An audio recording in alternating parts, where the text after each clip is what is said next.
बातमी येते दिल्लीहून, मात्र सर्वसामान्यांना थोडासा दिलासा देणारी।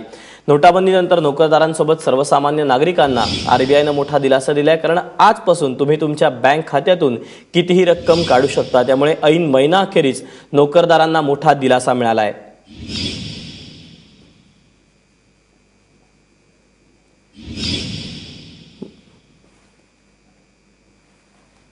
प्रशांत कदम आमचे प्रतिनिधी आपल्या सोबत आहेत। प्रशांत, काय म्हटलंय आरबीआयनं?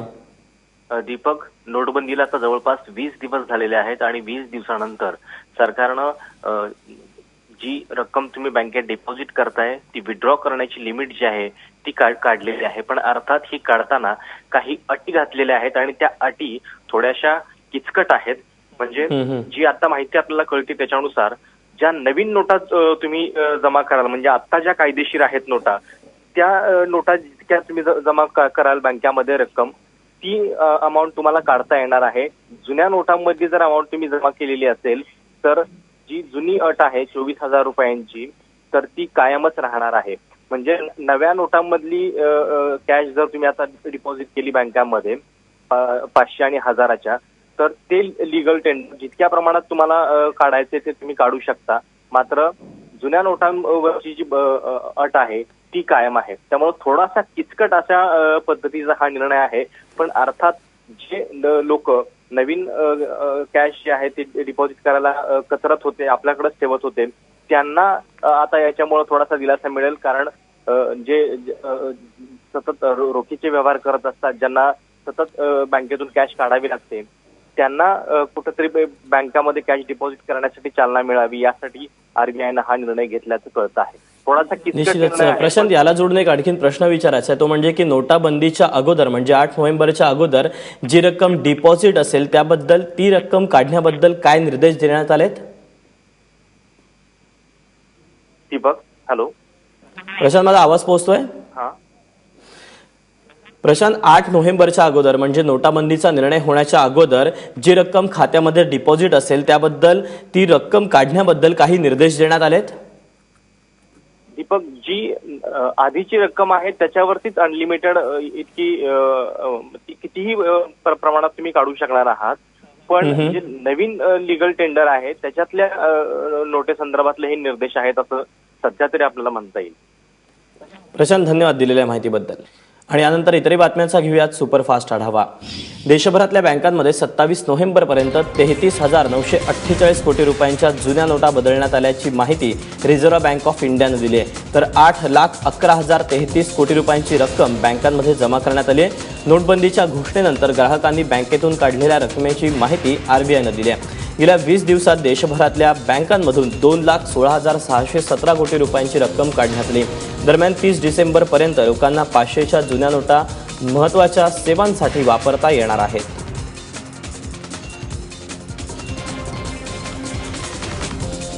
नोटबंदीनंतर काळ्या पैशाला चाप लावण्यासाठी केंद्र सरकारनं आयकरात सुधारणा करणारं नवं विधेयक आणलंय। केंद्रीय अर्थमंत्री अरुण जेटली यांनी लोकसभेत आयकरासंबंधी हे नवं विधेयक सादर केलं। यानुसार नोटबंदीनंतर खात्यात जमा होणाऱ्या अघोषित रकमेवर 50% कर लावला जाणार आहे आणि जर आयकर विभागानं छापा टाकून बेहिशेबी रक्कम जप्त केल्यास त्यावर तब्बल 85% कर देण्याचा प्रस्ताव मांडण्यात आलाय। काल विरोधकांच्या गोंधळात या प्रस्तावावर चर्चा झाली नाही, त्यामुळे आज पुन्हा चर्चा करण्यात येणार आहे।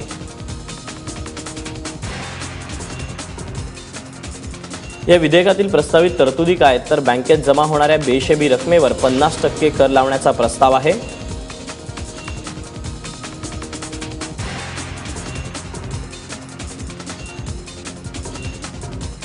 प्राप्तिकर सुधारणा विधेयकातील काही महत्त्वाच्या तरतुदी काय आहेत त्या आपण पाहतोय। आयकर विभागानं पकडलेल्या बेहिशेबी रकमेवर 85% दंडाची तरतूद आहे।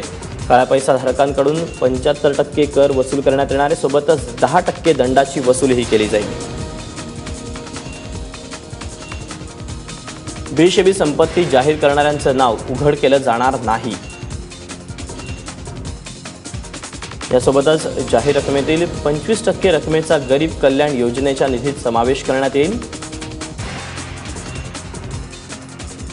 या पैशांचा वापर शिक्षण, आरोग्य, सिंचन, पायाभूत सुविधांसाठी केला जाणार आहे।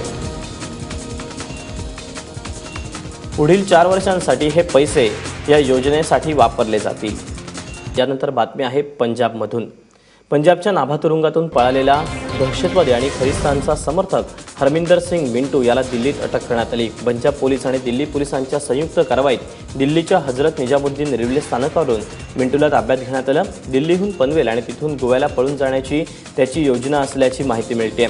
रविवारी पोलिसांच्या वेशात आलेल्या 10 जणांनी अंधाधुंद गोळीबार करून नाभा तुरुंगातील मिंटूसह 6 कैद्यांना पळवून नेलं होतं.